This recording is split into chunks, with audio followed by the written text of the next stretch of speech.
Hello बच्चों, चलिए प्रश्न को पढ़ते हैं। सरल एवं संयुक्त पत्ती में 4 अंतर लिखिए। इस प्रश्न की मुख्य अवधारणा सरल एवं संयुक्त पत्ती में 4 अंतर से संबंधित है।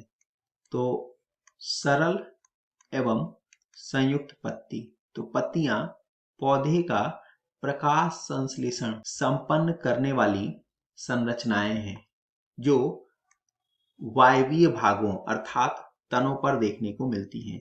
अगर हम इनके मध्य अंतर देखें तो पहला अंतर जो है, जो सरल पत्तियां हैं उनके किनारे, पत्तियों के जो किनारे हैं यह अविभाजित होते हैं। अगर विभाजन होगा भी तो यह सतह तक ही सीमित होगा, जबकि संयुक्त पत्ती में यह किनारे का विभाजन जो है वह मध्य सिरा अथवा पर्णवृंत यहां तक फैला हुआ होता है, जिसकी वजह से हमको क्या परिवर्तन देखने को मिलते हैं। सरल पत्ती में पत्तियों की संख्या एक ही सीमित रहती है, जबकि संयुक्त पत्ती में यह बहुत सारे छोटे छोटे पत्तियों में परिवर्तित हो जाती है। अगर हम उदाहरण देखें तो यह एक सरल पत्ती है और इस चित्र में यह पत्ती के किनारे वाला सतह हुआ जो विभाजित नहीं है।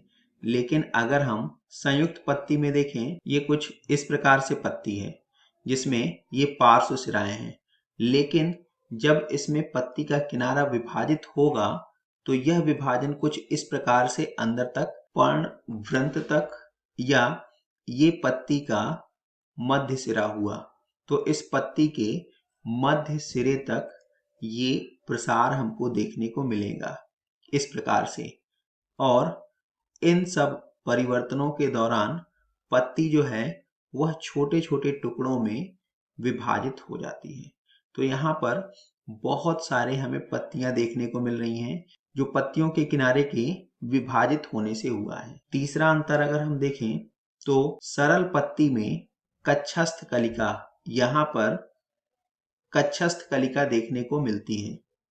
अगर हम कक्षस्थ कलिका की बात करें तो यहाँ पर कक्षस्थ कलिका उपस्थित होती है, जबकि संयुक्त पत्ती में प्रत्येक छोटी पत्ती के मध्य में कक्षस्थ कलिका उपस्थित नहीं होती है। लेकिन संपूर्ण जो पत्ती है यहाँ पर हमें कक्षस्थ कलिका देखने को मिलेगी इस स्थान पर।